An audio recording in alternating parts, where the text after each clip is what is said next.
Hey everybody, David Swor here once again with DJ Cox for another episode of Frenemies, and I'm so glad to be able to welcome my friend Steve Bartman to the show.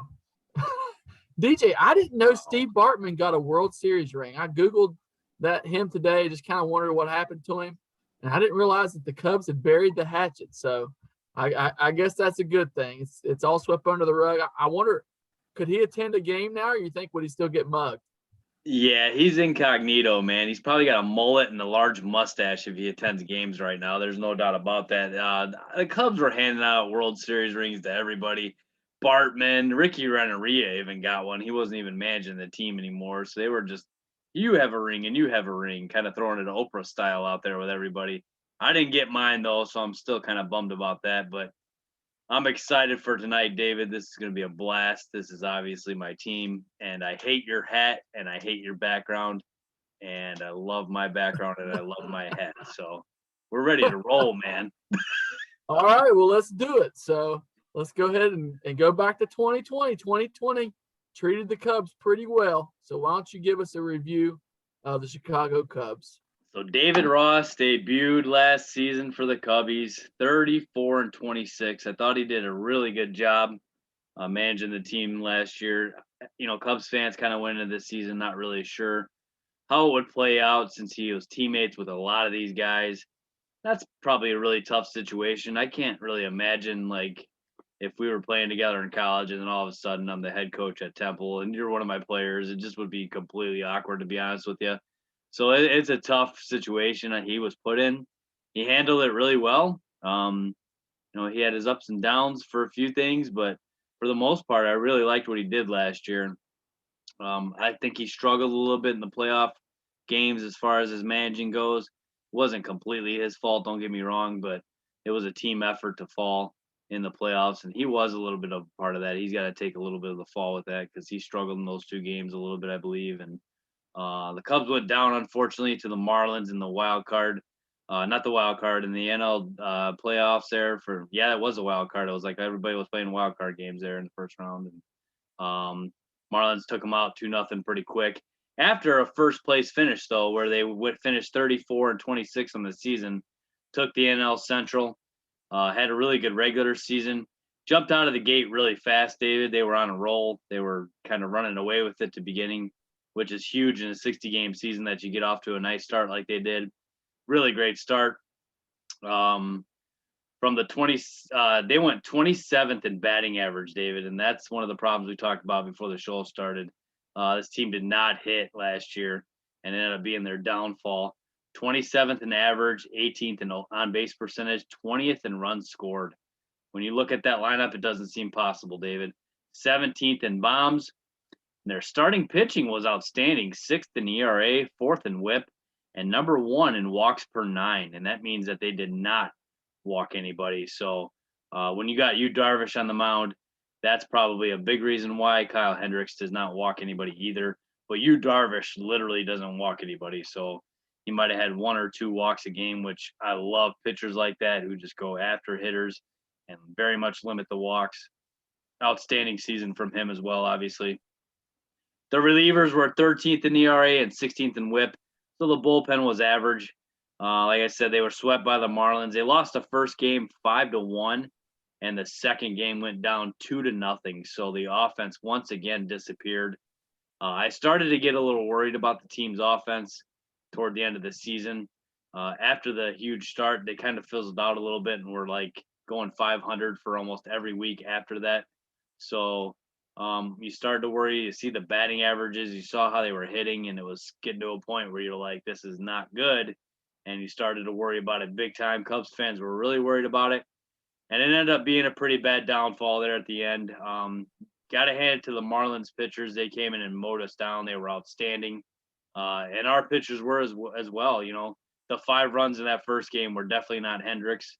It was not on him. And then you pitched amazing as well in game 2, and they could not get him any run support. So very frustrating games to watch. I'm not kidding you. Like game 2, you did not want to be around me. That was a bad day. I was very angry for a long time after that game. I couldn't believe it. Overly frustrating is a good word for it. with the talent that you had. I thought they were going to get past at least the Marlins and then maybe go out after that in the round of 4 in the NL, but didn't get there. It was a story of 2020, the offense. So, for the statistics in the playoffs, David, here's the problem. This is what goes to show you what they did. Bryant was 0 for 8. Baez was 1 for 8. Bodie, who led the team in RBI, was 0 for 4. Rizzo was 0 for 8. And Schwarber was 0 for 4. So they did not hit. One hit out of those guys, you got no shot. There were a few walks sprinkled in there, but that's not what they do. They ultimately need to hit in the playoffs. They can't just be walking here and there against those pitchers. So the Cubs were 1-2 versus the Tigers and 1-2 versus the Twins. Had a tie or a winning record against everybody else that they played last year. They were 4-0 against the Indians, 6-4 versus the Pirates, which is good for the Cubs because we normally struggle with the Pirates for some reason. So that was good to see. Really good series against the Cardinals. They split 500, and the ugly White Sox, they also split 500. And 3-3 was the final record with them. And I don't know, David. That's got to stop to me. It's got to stop being an even series as far as the number of games they play. It needs to be an odd number so there's a winner of that series every year.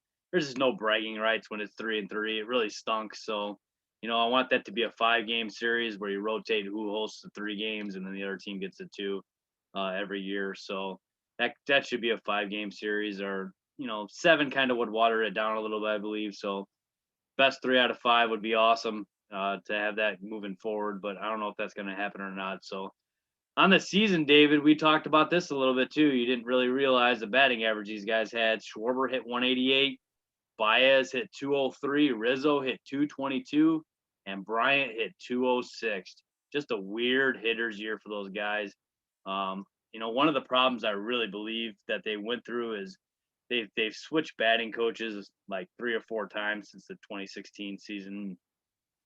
I'm not a fan of that. You're getting different philosophies all the time. That helps in some ways, I guess, sometimes to get a fresh voice in there to help you with their hitting, but there's got to be a little bit consistency to that. And so it's been a struggle on the coaching staff as far as that stuff goes for a while here now. And pretty rough 2020 season towards the end there. And then into the postseason, it was really rough. But overall, playoff team, won the division, which is great. Those are 2 really good goals in Ross's first year. And it'll be interesting to see how this thing turns around after a pretty crazy offseason, David. So what did you think of the 2020 season?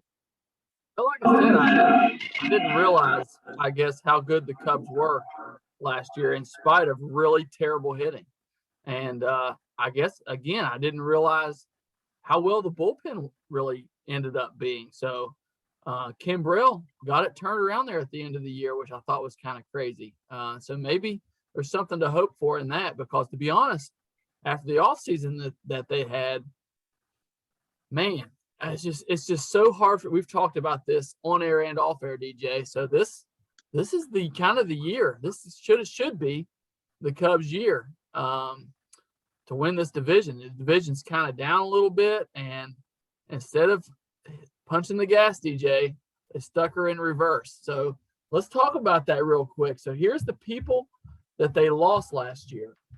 Albert Almora, Yu Darvish gets traded to the Padres, which I don't know about that deal. Kyle Schwarber, Daniel Descalso, John Lester, Tyler Chatwood, Jeremy Jeffress, Jose Quintana, Josh Fegley, Jason Kipnis. Those are the bigger names. If you have some others to add there, feel free.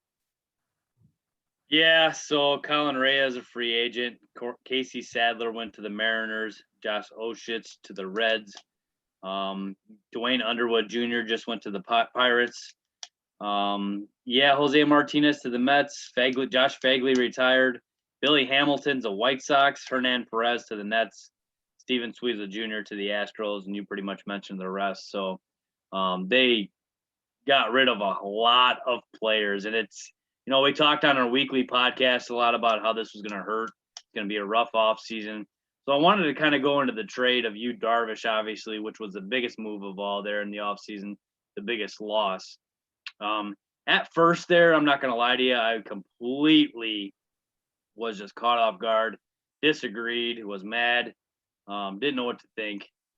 I've got to interject something here for all you fans out there. So DJ is such a homer.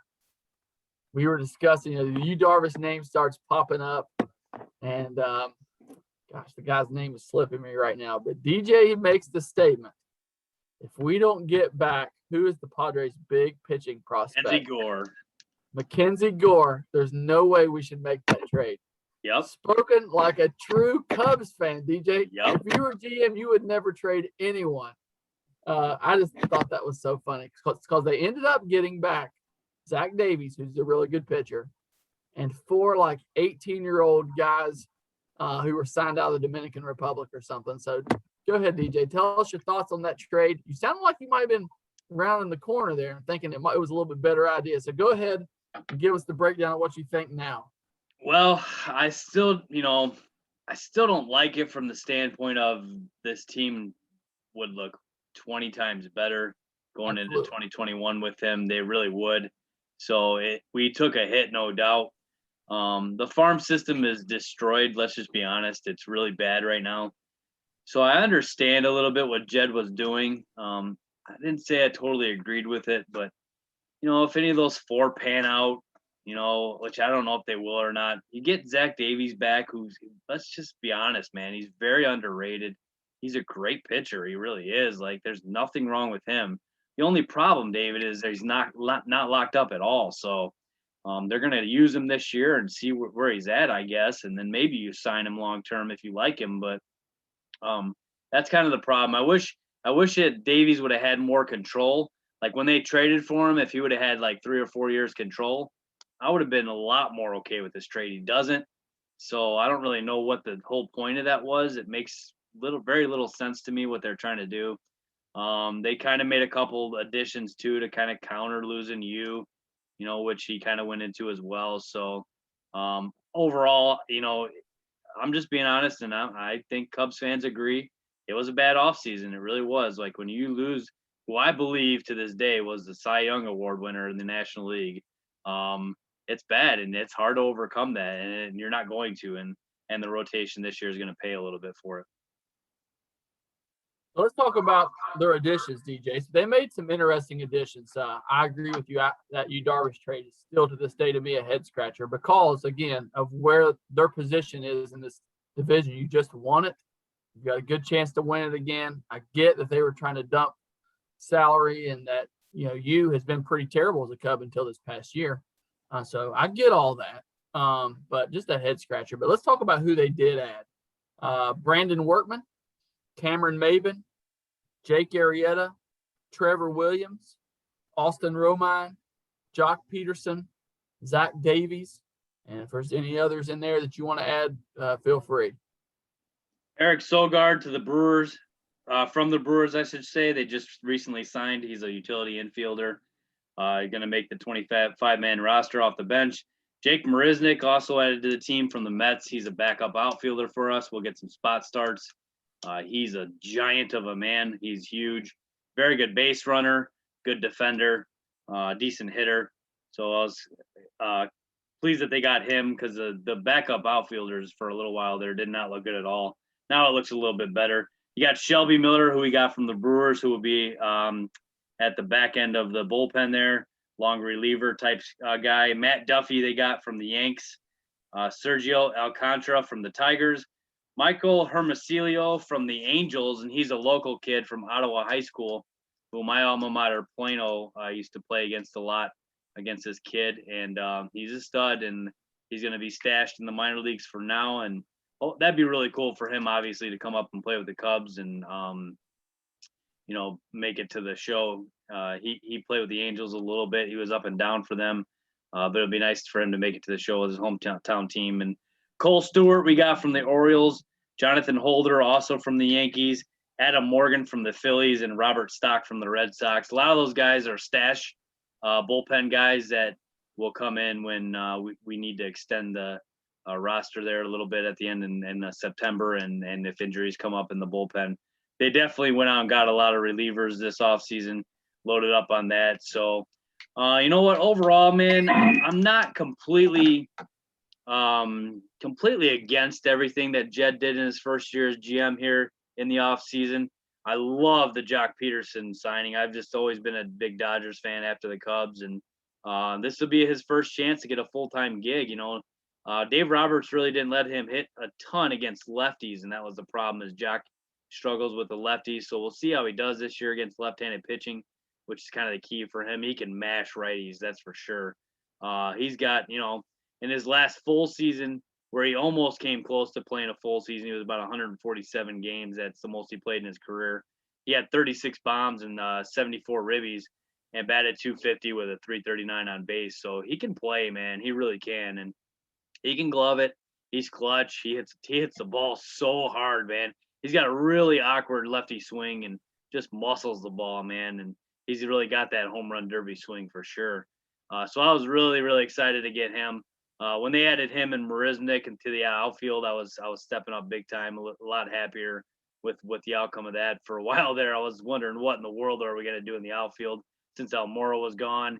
You pretty much had Hayward and Happ, and then whoever else, and the third and fourth and fifth outfield spots even were just nothing, right? So they definitely shorted up a little bit. They got Austin Romine to back up catch, which I liked as well, behind Contreras till Amaya is ready to go, one of the top prospects. So Austin Romine's a former Yankee, David. So why don't you talk just for a second about him? Because Cubs fans probably don't know very much about him because he was also the backup for the Yankees there. So what does he bring to the table for the Cubs fans? Yeah, I mean, he's just your typical backup catcher, to be honest with you. He's going to call a good game. Honestly, his defense is not great, but it's passable. He's not going to hit a lot. The Yankees actually had to use him as a starter there for 1 year, like over half the season. He hit pretty well in it, and that got him that contract with the Tigers, but kind of turned out to be a pretty big flop. But you could do a lot worse than Austin Romine. He's a contact guy. He's not going to hit you a bunch of home runs, but he does put the bat on the ball. I really liked Austin Romine, but I also understood why the Yankees let him go. It was getting to where he was going to cost them a couple $1 million to keep him. And so I hated to see him go, but I can't say they really missed him either. I did see where Romine is injured right now. Is that correct, DJ? Yeah, he is. And that kind of, I think he's more of a day-to-day, should be ready for opening day from what I was reading. And they were kind of coming up with some random guys to try to back him up for a little bit here because they're not very deep from the catching spot, which is a little scary here. The guy that they're using behind him, I've never heard of, to be honest with you. And they're just not ready to bring Amaya up for whatever reason. So they're gonna band-aid that for now in spring training and hope that Romine's ready for opening day, or if he's not, if he's a week out after it starts, then Contreras is gonna have to play every game until he's ready to go. So I think he'll be okay. Jake Arrieta is back too, Cubs fans. This is not the Jake Arrieta of 2015 and 2016 by any means. And I talked to this with you a lot, David, about Arrieta coming back and Lester being the guy that went away, and it's kind of weird, really, that they all came full circle. Lester's out and Arrieta's back in, and Yu Darvish is out. Yu Darvish and Jake Arrieta were the two guys we were, kind of debating over which one to sign, and they ended up signing Yu Darvish and letting Jake go, and now they let Yu Darvish go and sign Jake. So it's crazy, man, and I don't know what to expect to him, man. I really, really, really love the guy and hope he has an awesome season, man. But I just don't see it. I see a 4.5 ERA. I see him going 5.6 at the most. See him, that's just, I don't know. That's nothing to really get hyped up about. And a lot of productions I'm seeing have him as a 2 starter, and so that's kind of rough, man. And we'll get into that a little bit later. So that's scary. I love having Jake back, but when you bring a Jake back, he's got to be your 5th starter, David, and you can't rely on him too much. At the back end of the rotation, I can put up with that a little bit more, but I think he's going to be relied on a little bit too much. So it's interesting, man. I don't know what to think yet. Let's talk a little bit about some spring stuff, DJ. I know we had talked before, and you don't pay a lot of attention to the spring stuff. But there is a couple interesting things to dig out here. So number one, Jock Peterson is mashing, hitting 350. I think he's got 5 homers already. So that's real encouraging because Mr. Schwarber had a rough couple of years here the last couple of years. And so and Peterson's kind of a carbon copy of him. It's kind of weird that they signed him to replace Schwarber, but he's mashing right now. And the thing that I thought was really interesting is Shelby Miller is looking really good this spring. He's back up in the mid 90s.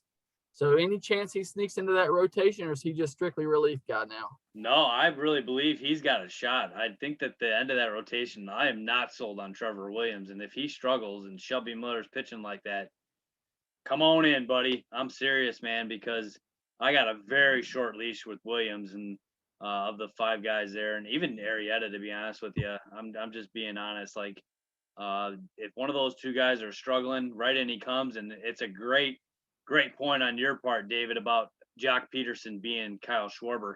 I looked up today on Baseball Reference Hall of Fame comparisons. Not that Jock's a Hall of Fame comparison. Obviously, he's not a Hall of Famer, but when you look at the similarity scores for that, guess who's number one all time? Like, this is for every player that's ever played the game of baseball. It's Kyle Schwarber. It's unbelievable. He's the exact same thing. You look at their stats and they're eerily the same. It's crazy, man. It's like we just took Schwarber and made Jock out of it, and he's the new Kyle Schwarber out there. He really is, and they both hit bombs like crazy. You know, they're the same guy. It's completely unbelievable that they're the same guy in Baseball Reference as far as comparisons. They're number one, and it's not even close as far as that goes. So really cool to see that. You know, I love the signing, so pretty cool. So to keep going on the spring stats, so Shelby Miller's got a 1.13 ERA right now. Oh yeah, tearing it up. Jake Arrieta 2.89, Trevor Williams 1.32. So it's going to make for an interesting back into that rotation, to say the least, to kind of see who comes out the winner there. So maybe Jake Arrieta can find it, but I don't know, DJ. I'm not sure about this pitching right now. So let's start there. Tell us about the rotation. What's going on there? So here's the rotation, man. It's Kyle Hendricks, who I have zero doubt in, and I'm completely excited about. He's a true ace in every sense of the word. He's awesome. Last year was 6-5. Had some tough luck losses, to be honest with you. He shouldn't have really been right above 500. 2.88 ERA, which is outstanding. 64 Ks and 81.1 innings pitched. So he pitched a ton. He was awesome in the regular season and in the postseason. He's an ace. There's no doubt about it. Like, if he's your one, you're in really good shape. And then it kind of gets a little dicey from here. Jake Arrieta is penciled in on Fangraphs right now as the number 2. I'm not sure I believe that. I really don't think he's going to be the number 2. I think Zach Davies is your number 2. Zach Davies has got to be your second day starter. Arrieta was 4-4 last year with a 5.08 ERA. 5.08 is rough, man. Let's just be honest. 32 Ks and 44.1 innings pitched. Zach Davies had an awesome year for the Padres, 7-4 with a 2.73 ERA, 63 Ks and 69.1 innings pitched. That was awesome. Trevor Williams, 2-8 with a 6.18 and 49 Ks and 55.1 innings pitched. And Alec Mills, I don't believe is a fifth starter, but Fangraphs has him there. I think Mills is your 3 guy, to be honest with you. Arrieta is your 4 and Williams is your 5. That's if I'm making the rotation, but Fangraphs has Mills as your 5 with a 5-5 record last year, 4.48 ERA, 46 Ks and 62.1 innings pitched. A highlight of last season was him throwing a no-hitter, so he's got a lot of potential. When his stuff is on, David, he's nasty. And that no-hitter game, in about the 4th inning, I was telling the people that were watching that game with me, I'm like, look, I'm not just saying this. Like, his stuff is that good today. He really could take 7 shutout innings here. I wasn't saying no hitter. I didn't think he would be that good, but I saw that the stuff was awesome, and there's no doubt if he's on, he is legit. There's no doubt about it. And we talked about him before our podcast last year, David. I had him as my prospect to watch with, because I was like, this guy's, it's either now or never for him, and he's going to come in and get a shot this year. And he did, and he did a pretty good job. I think Cubs fans really liked what he did. So, overall, David, this is not the best rotation in the world. It's not even the best rotation in the division, to be honest with you. I'm a little scared about this rotation. You take you out of there, you plug in the guys they got. It's not as bad as it was after the U trade.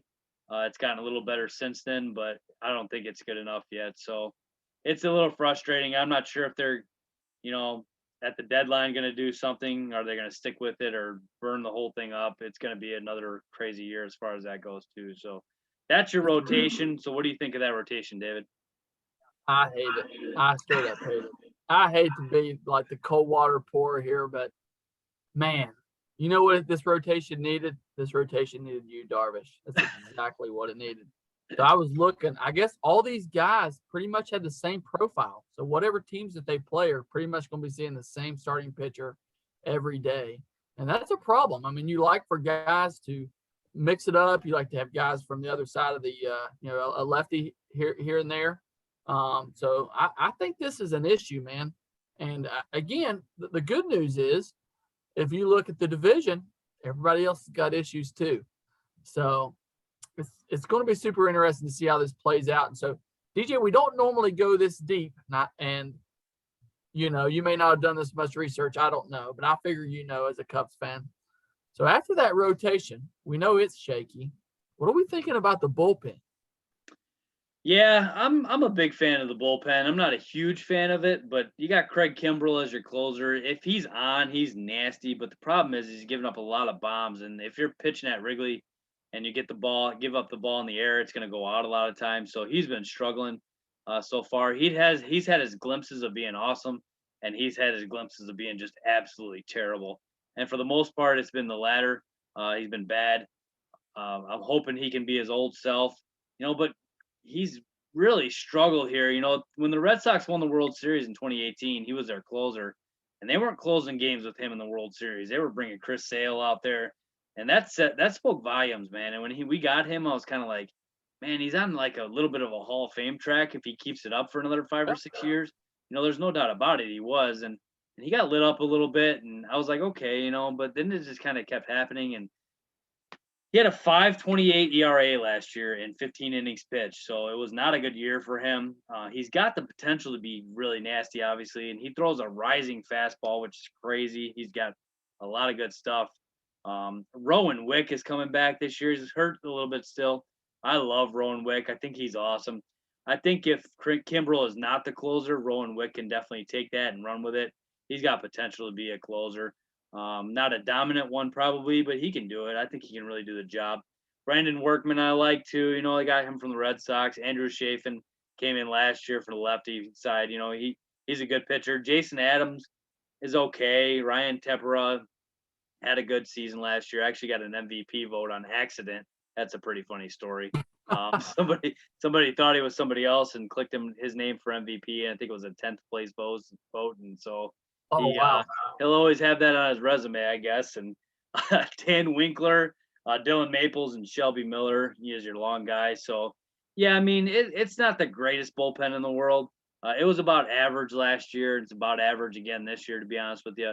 And they've got a lot of guys that we were talking about in the additions there that they did sign and kind of stashing down in AAA this year that they can kind of fill some voids if some of these guys go down. So they definitely went out and kind of tried to fix that a little bit too. And it's not a dominant pen, but it's there. What do you think of it? I'm not a big fan of it either. I'm sorry. I don't know what's happened to Kimbrell, Craig Kimbrell. His ERA with the Cubs since they got him is 6. His WHIP is 1.53. This is the weirdest crash that I've ever seen. He went from being so dominant to just all at once, man. He's just kind of lost it. And so, again, you've seen him pitch. What's going on with him? Well, he's just leaving the ball in the meat zone, so to speak, and he's just getting mashed. And you cannot do that.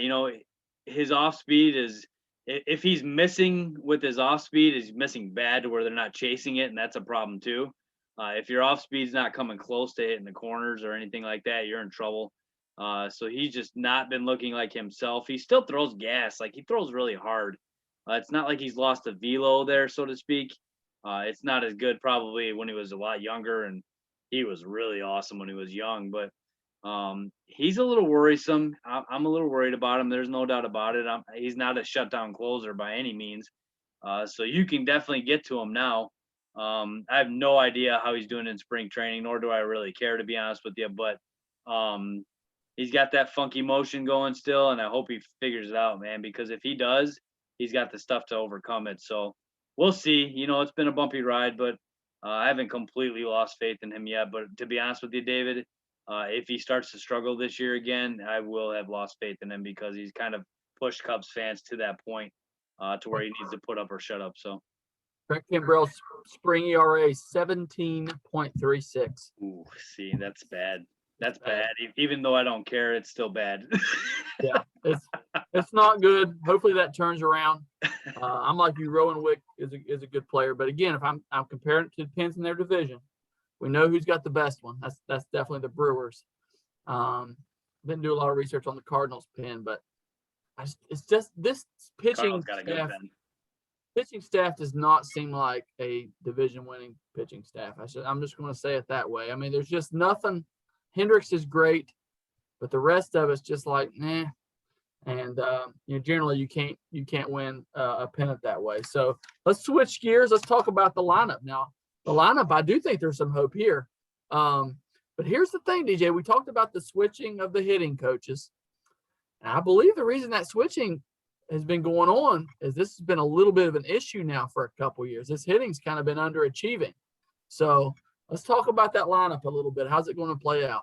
You got it, man. John Melee, by the way, was the hitting coach in 2016 when we won the World Series. I'm a big John Melee hitting guy. I believe in all of his philosophies. I take a lot of what he does and apply it to my coaching.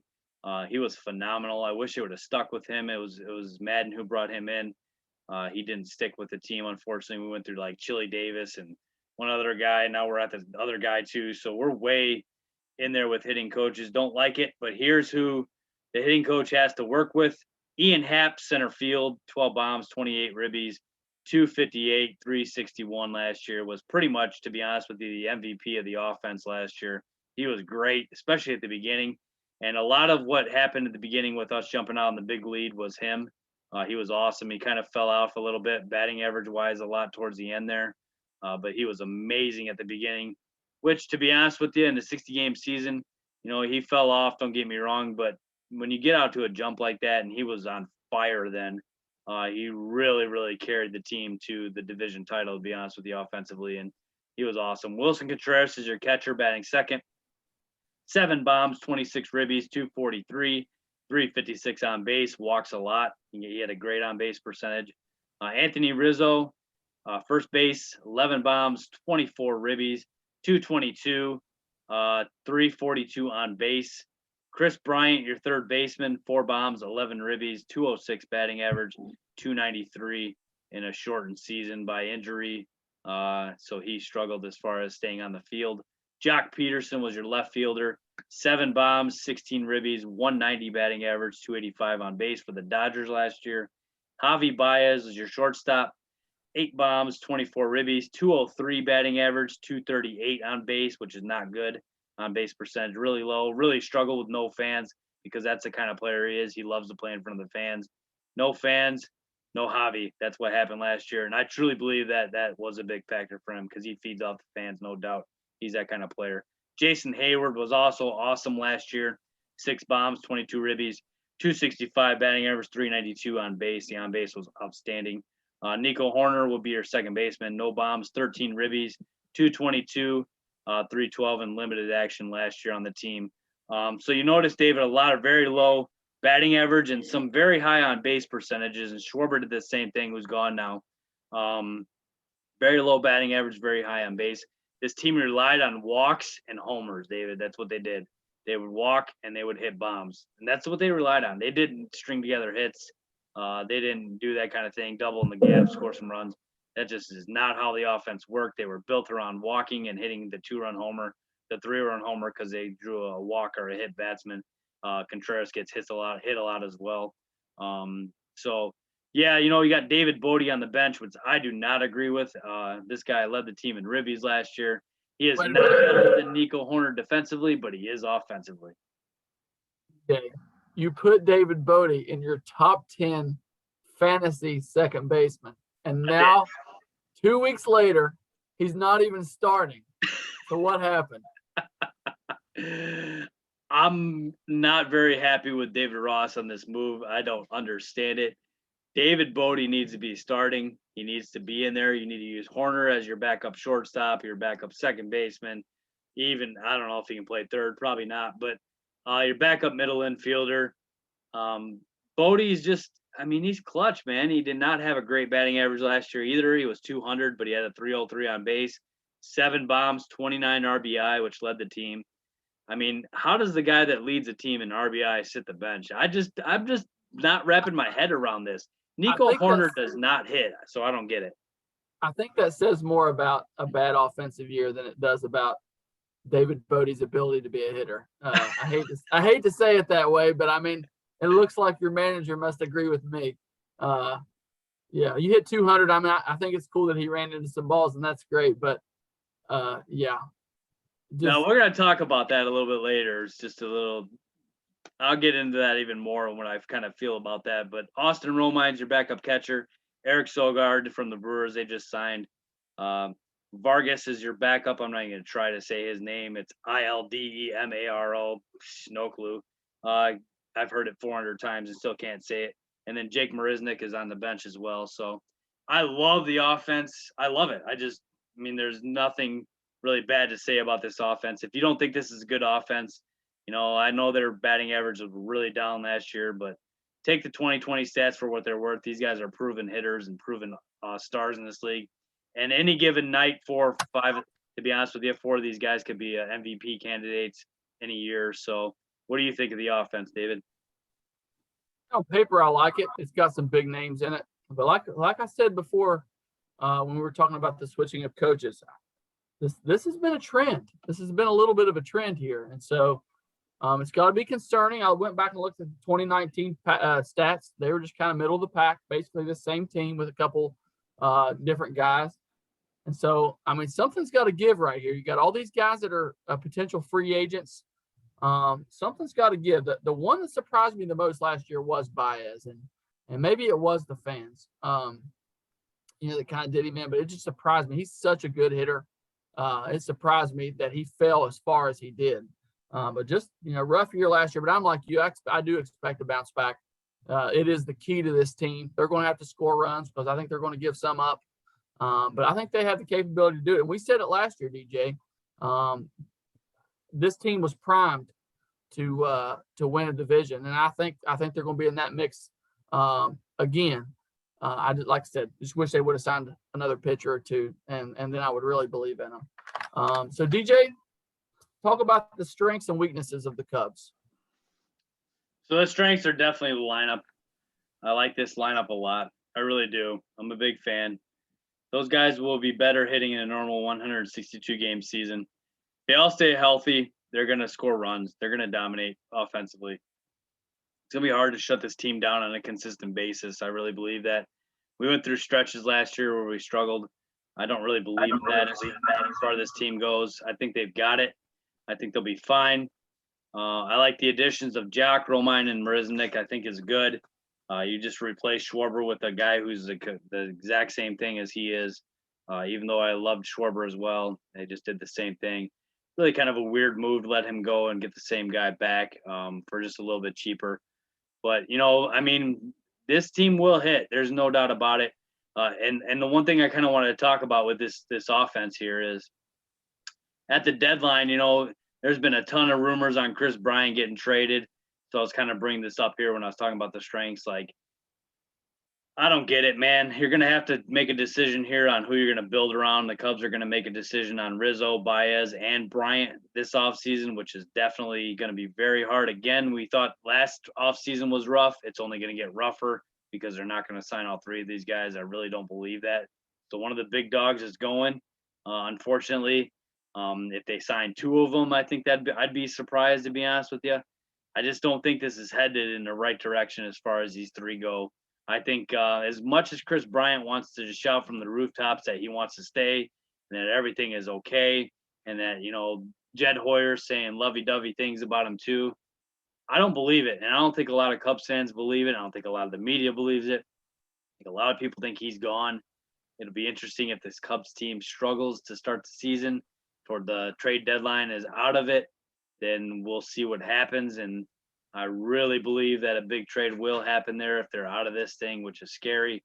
But the offense is good. I think that they should be around long enough to not even make that an issue.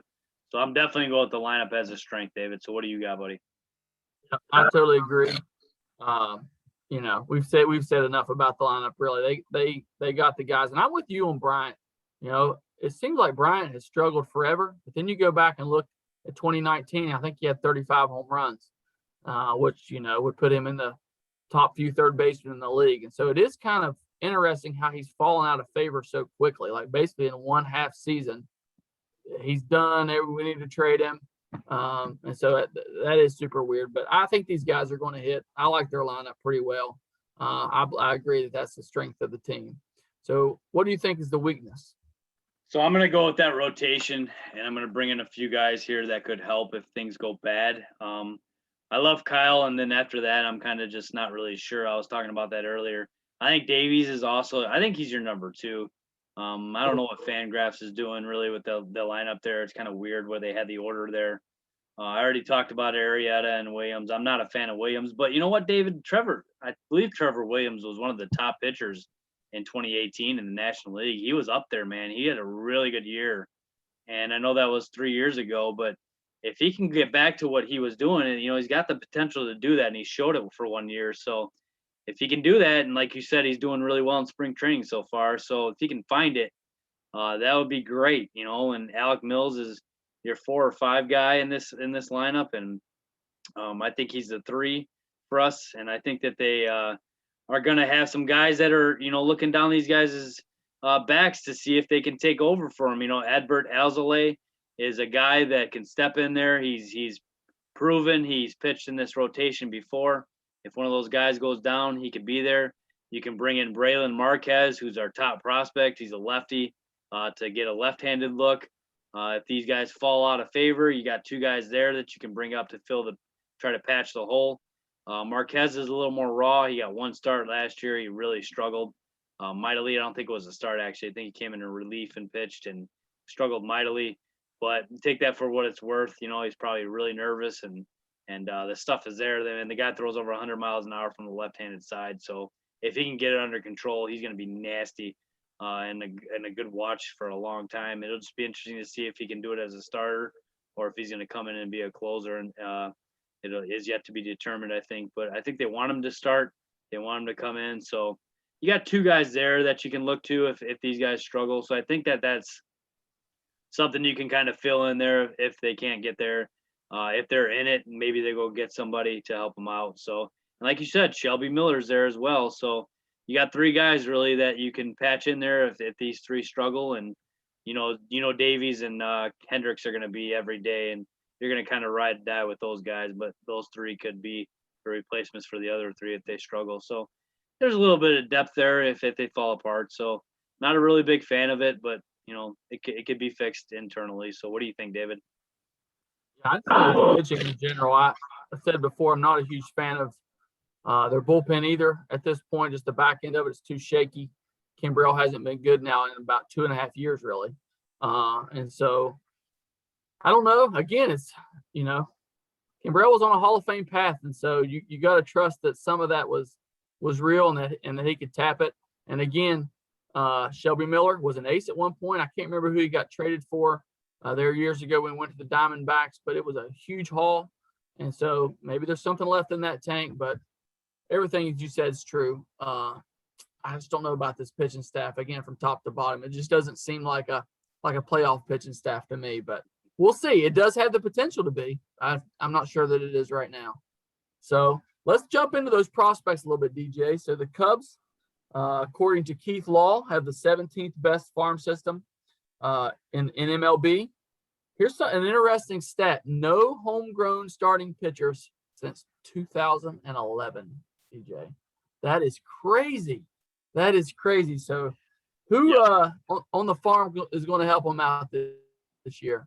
So now here's the thing, and I love this philosophy. That's a great point you just made. And what won us the World Series, David, is every year in the draft, our first round pick was not a pitcher.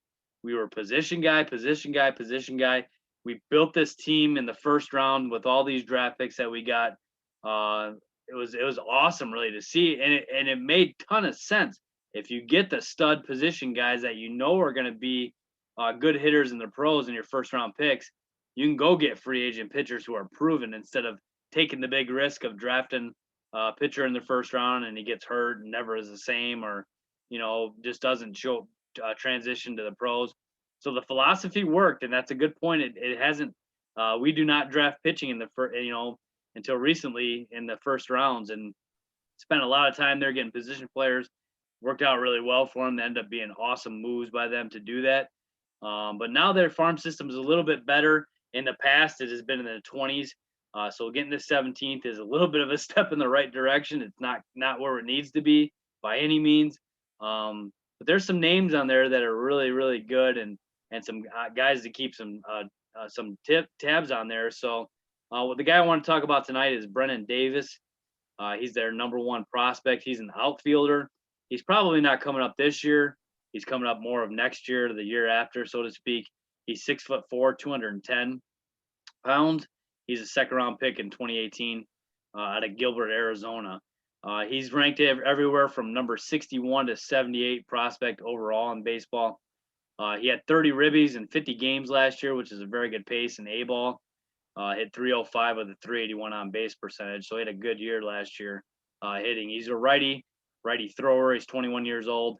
Like I said, he's pretty big and muscular. Bat is very well advanced. He could be at Wrigley next year. There's no doubt about it. He's not going to be there this year. I'd be very surprised to see him this year since he hasn't played anything above A-ball. I don't think they're going to do that to him. I kind of work him up a little bit this year and then try to pull him for the next year when a couple guys will come off the books with short contracts there. So he's a potential 30-30 guy from what people say. He's got really good speed too, even for being a bigger body there. So Brennan Davis is their number one prospect. They've got a pretty good amount of prospects in there that could come up and help very soon. There's a couple guys that are studs that are about 2025 ETAs that are guys that we're talking a shortstop there that could potentially be your boy A-Rod. I had to get that into the podcast. I had to say A-Rod in the podcast for you, David, tonight. So one of the guys we're going after there could be a future A-Rod. So where did the prospects from the Padres, where did they stack up? So those guys are all in A-ball. There's nothing like they're all 18-year-old guys, I believe, and 19 at the most from all those guys that I think they got. Those guys are starting really low. Everything I read on them is average prospects, potential to none of them are on a track to be pros. That's kind of scary. Yeah, I mean that's kind of what the experts were saying is they don't expect to see any of those guys make it to the show, which is bad to hear when you traded the Cy Young Award winner. I don't care what you say for them. You get Zach Davies back, which is great. You just got to lock him up then, and you got some guys who are not on the track, so to speak, but that could change. They're very young, so they could make a little turn for the better there, but we'll see. The prospect I wanted to talk about, we've talked about him a little bit already, and that's Braylon Marquez. So he was signed out of the Dominican Republic. 6'4", 185 pounds, lefty, 3/4 slot, high 90s fastball. Secondary pitches are still being worked on, but they brought him up last year thinking that he might be a piece out of the bullpen, and the White Sox said otherwise, DJ. So 5 runs in 2/3 of an inning. Although he did blow up Jose Abreu. He struck him out on a 100-mile-an-hour fastball. So very interesting. They say he has frontline rotation stuff and actually pretty good control and a good reliever floor. So, man, that's a pretty good place to be. So he'll either be in the back end of that bullpen one day or the front end of that rotation. So that's pretty cool. I hope we see him this year, DJ. I hope they bring him up. He can't be worse than Trevor Williams and Shelby Miller and all those guys we've talked about. He just can't be. And so I haven't looked up his spring stats. I realize they probably want to give him a little more seasoning, but he is 22, so it's getting to be time. And so I hope we see Braylon Marquez this year. So do you think we'll see him? I do at some point. I really think he'll come back up at some point. He's been optioned to Double-A for now. And just so you know, David, the Cubs were beating the White Sox so bad they could throw him out there for his first start, and he could give up 5 runs, and we could still win that game. So I hear you. Give him an audition for the playoff. Whoops. Yeah, he definitely didn't make it.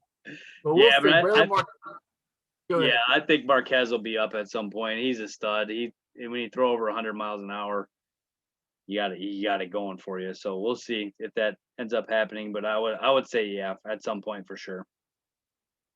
All right, DJ. So let's turn our attention. Let's all get the tissues out. DJ is going to tell us about his favorite Cubs memory.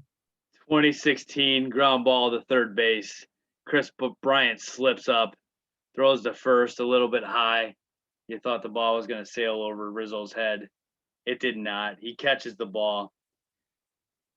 It all ends. 108 years of misery just flushed down the toilet. Unbelievable. It was the greatest sports moment of my life as far as professional teams go. Absolutely awesome. You know, when you're a Cubs fan for your whole life, David, and you are the joke of the world, so to speak, for years and years and years, it's finally good to get that monkey off the back. 89, 98, those teams were really good. The 89 team broke my heart a little bit. The 2003 team broke my heart more than any team in the history of the Cubs. I thought that team was finally gonna, yeah.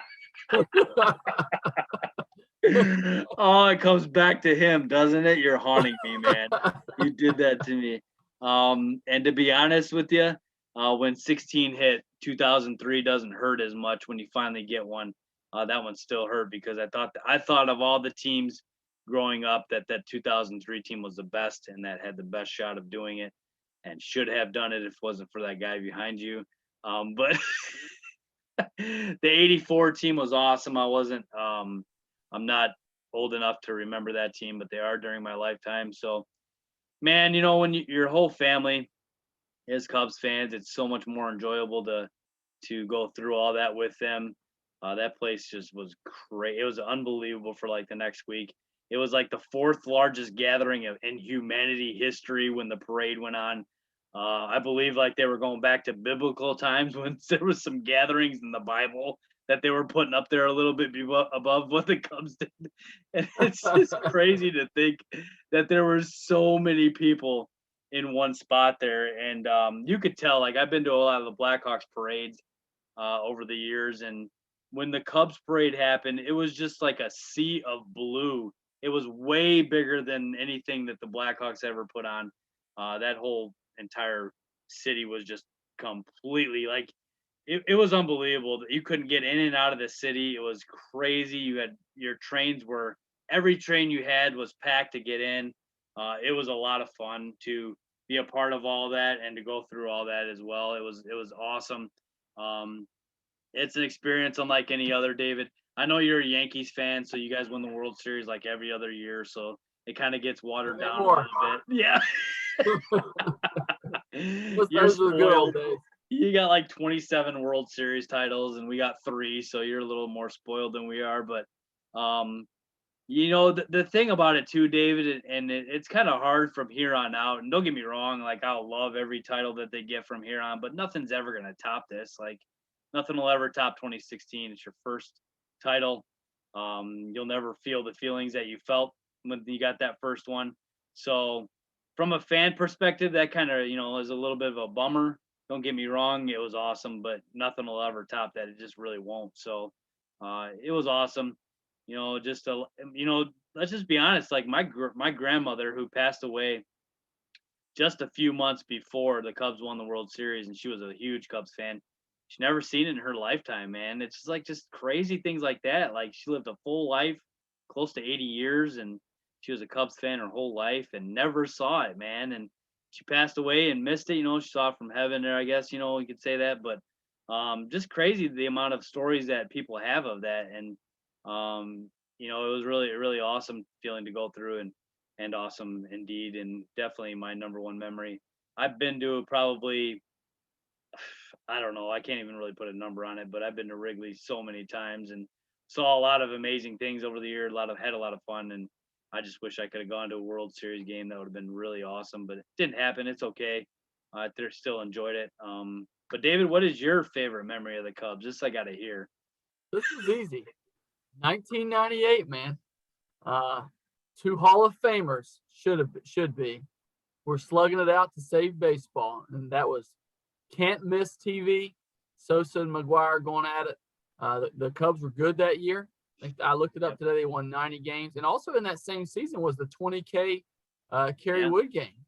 Yeah. So again, man, those are like two awesome landmark memories for the Cubs in the same season. I definitely watched the 20K game. I can still remember that vividly.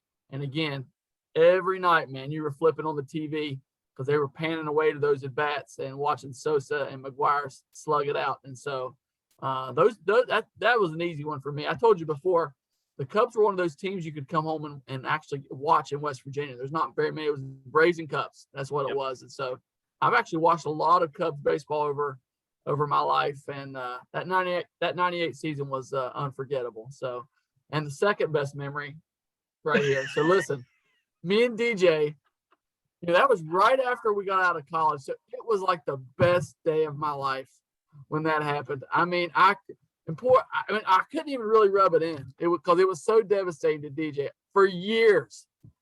Our entire college time we were there, all I got to hear about was Wood Pryor Zambrano, over and over and over and over. This is going to be the team, And man, when that happened, it was just so awesome. So that should have been my favorite memory, but I'll go with the 98 season so I won't seem like a jerk. That's a good point you bring up, and I'll be real quick about this, but there's so many memories that I have, obviously, but when Kerry Wood was pitching that game, I too came home from school and was watching that game, and I was a senior in high school then, and I was on the phone with Skinny David at that exact time that Wood was pitching, and he had fully recruited me at that point to come down there, and told me, hey, we want you down here, like let's do this thing, and I said, all right, let's do this, and I told him about how I was watching Kerry Wood pitch the greatest game that I've ever seen pitched, and so that is a memory that will forever be with me. Not only did I get to see the greatest game I think I ever seen pitched, I signed with Temple that exact day, verbally committed to go sign down there. So that was an awesome memory. And then, like you said, when I got to college in that fall of '98, I was going to the USA Today paper, like on campus, to open it to see if those guys homered, because it wasn't like it is today where you can just look at your phone and see it. We had to actually go get a newspaper or watch Sports Center or whatever to kind of see what was going on. And so yeah, that was a lot of fun memories as well for me. There's just so many. I could go on that one, but those are really good memories. We're gonna skip the 2003 team. I'm not gonna comment on that one anymore, but oh man. So go ahead, DJ. Tell us about one of the great cathedrals of baseball, Wrigley Field. So, David, I'm so bummed you've never been here. I'm already going to answer this question for you. Yeah. I'm going to answer that one for you already and say you have no. I can't tell you how many times. It's over 100 how many times I've been there. I don't know, 200, 200. So I have no idea. All I remember is I felt like Ferris Bueller in high school because I was pretty much there every day. May or may not have been to school. 120 games are really tough for a high schooler. So sometimes you may end up at Wrigley Field and you may not be in English class. I don't know if that happened or not. I'm not calling myself out or anything, but that in high school, I was out in the bleachers all the time. A lot of fun. Wrigley Field is amazing. That's my favorite spot in the whole park is center field. There's a little spot there right to the side of where all the shrubbery is, that you're dead center. You're in that front row, right in that corner there. If you turn a Cubs game on, you can see me hiding in that corner all the time in center field. So I love that spot. Obviously, I'm a center fielder, so that's my favorite view of baseball by far of anything. It's an amazing experience. It really is. It's just everything about it is awesome. When that place is packed and you're playing the Cardinals or you're playing the White Sox, who I've never been to a Cubs White Sox game, which is crazy to think too, but that's one I have not been to, which I definitely got to get to too. You got the rooftops where people are watching games. You got all the history there with all the statues around Wrigley. Wrigleyville's awesome with a lot of great food to eat, a lot of cool gift shops. It's just an awesome experience. Parking is a nightmare. It's hard to get to Wrigley too. Wrigley's tucked in the neighborhood. It's not off of a major road or anything. So you got to drive really far and out of the way and through a bunch of stuff to get there. So it takes a little while to get there, but once you get there, it's awesome. It's a great experience. It's by far my number one. I know I'm a homer on that, but nothing will ever top it. They should. I hope they never get rid of it. They probably won't with all the renovations they've done to it and all the building around it that they've done. They got all kinds of stuff. The Ricketts have bought all kinds of property around there, built hotels, built all kinds of things around there. Nice little fan area as well, where they had the 2016 World Series trophy in there. So a lot of cool things to see, a lot of cool things to do. Great food, great atmosphere, just all around awesome. Can't really top it, to be honest with you. It's my favorite place in the world besides home, to be honest with you. So I just love it, everything about it. So what is your perspective of Wrigley Field, David? Yeah, again, it's one of the great cathedrals of the game. Very high on the bucket list, if not the top. To be honest with you, I've always wanted to go there. It looks cool.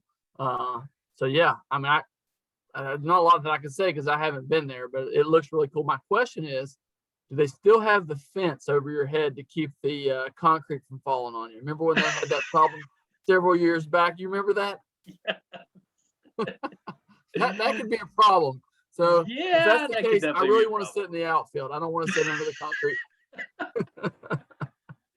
Well, to be honest with you, David, that back section behind home plate, when you're way up there, it's not really a good view there. I'm not a big fan of that. There's a lot of concrete poles there. Some of those visions are a little blocked off a little bit. So there are some seats in there that are average to see a game at. I'm just being honest with you. Being there is great. The view is not the greatest in certain spots.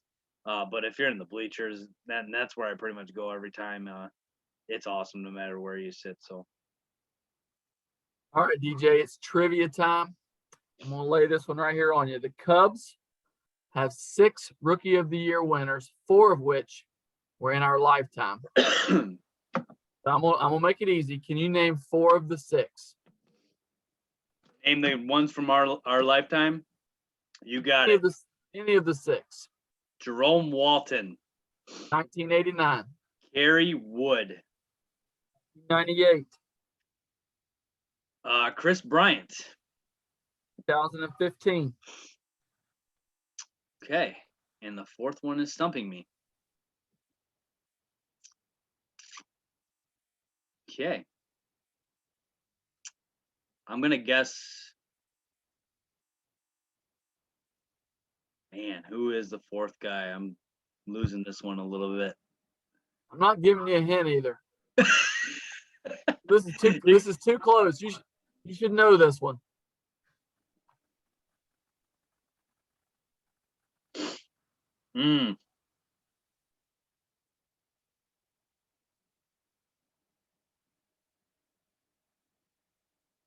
I am struggling with this. How about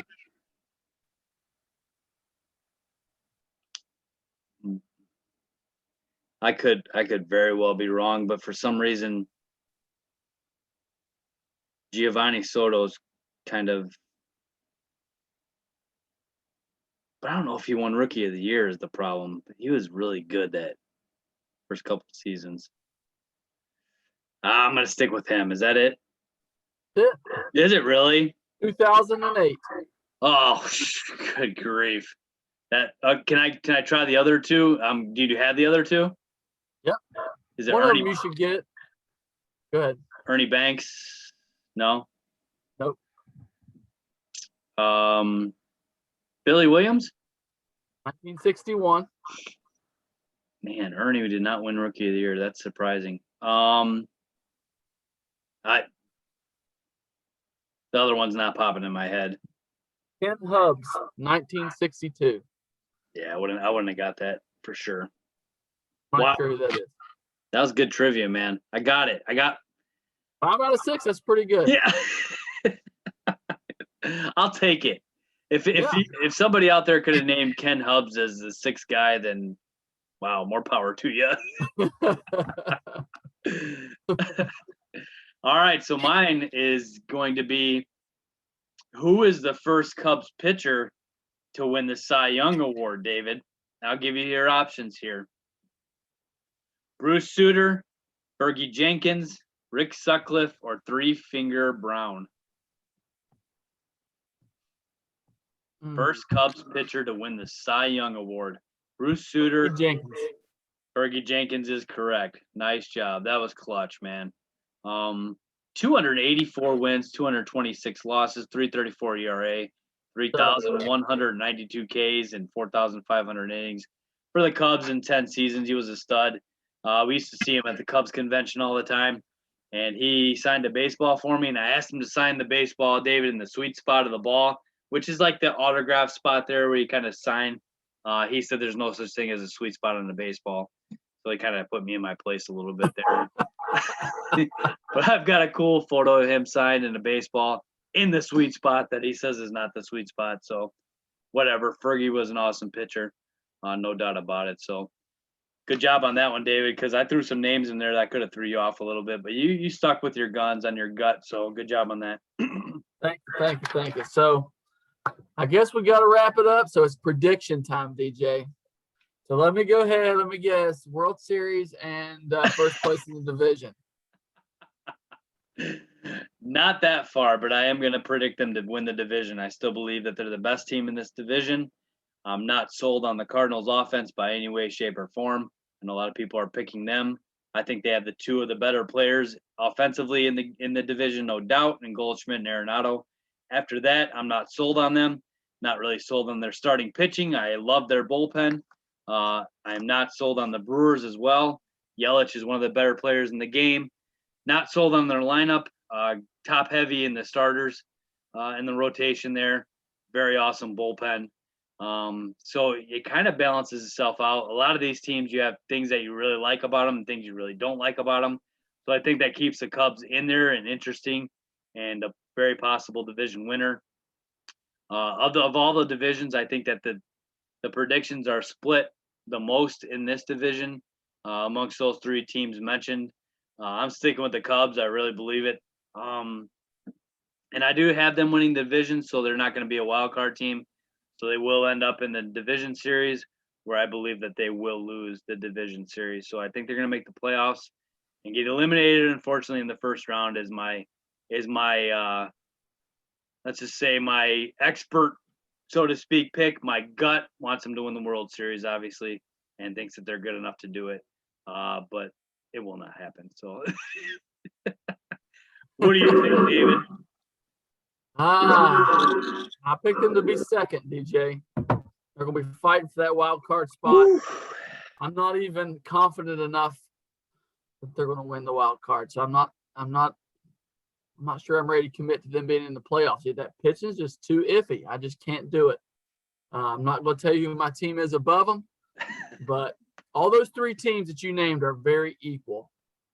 And the pitching, the Cubs pitching is why I can't buy it. So I'm going to say second place, but I think they could very easily win the division as well. So, or they could very easily be in third place, to be honest with you. So we'll see how it all pans out. Very interesting season. David Ross has got his work cut out for him with the pitching, but if it all goes right, man, the Cubs could be hard to beat, or it might be a trade deadline sell-off, which would be so amazing. It would be the best year ever. Me and DJ will be seeing each other right there close to the trade deadline. I hope. Yeah. It would be the best news ever if they just had a big sell-off. DJ will be in the fetal position crying. It will be so awesome. Sucking my thumb and all. The way that played out was so good. Honestly, I could hear DJ whine through text. It was just like, I could tell his voice was shaky. He hadn't slept the whole night before.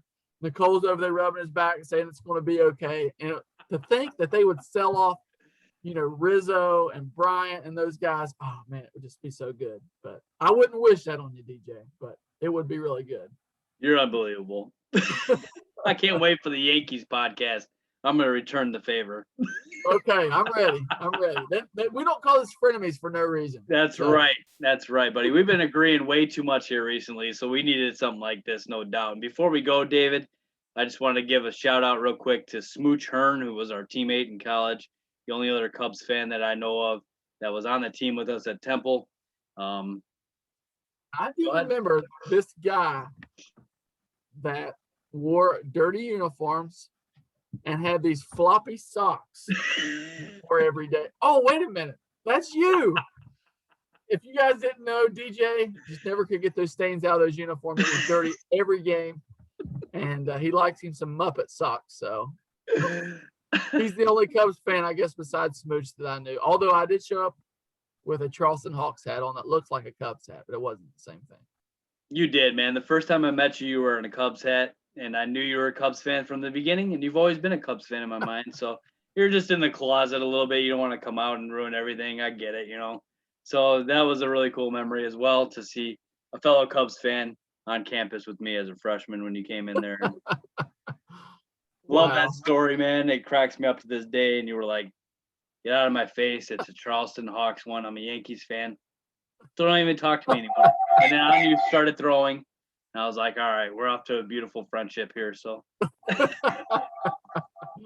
oh, wow. little love to Devin, Clayton, my mom, my dad, my sisters, my Uncle Bob, my Uncle Jeff, my Uncle Bill, my Grandpa Croy, both my grandparents in heaven, my cousins Mitch, Bobby, Chase, Tyler, Samantha, and Julie Ridgway for always providing all the bleacher tickets for me. She's a season ticket holder. A lot of love to all of them. A lot of love to all my friends who are Cubs fans. I'd be here for an hour if I mentioned you all. But I hope you guys enjoy this podcast tonight. This is for you. It's going to be a fun season in Wrigleyville. Hopefully we get back to normalcy. We're at 20. Old Lori's letting us get 20% in right now, David. So we'll be spread apart really, really far in that stadium there. We'll be about 60 feet away because that's the new way of doing it there. So hopefully we get back to somewhat normal in this crazy state we live in sometime soon. So that's all I pretty much got, David. The same boat. Yankees in the same boat, still taking advice from the biggest pervert and liar in all of politics, Mr. Cuomo. So you got it. Yep, he sounds like a great guy to give us advice on capacity. But yeah, anyway. And our guy's in great shape, so he's a health expert as well. Our governor. So good job, guys. Way to ruin society. All right. Exactly. All right. Well, we better wrap it up. I think we have Blue Jays tomorrow, if I'm not mistaken, DJ, with a little bit of fantasy talk. So we'll have Matt Kearns back on. So you want to tune in for that. Please like and share our videos. We'd really appreciate it. And you guys have a good night. Yeah, good night, everybody. Go Cubs.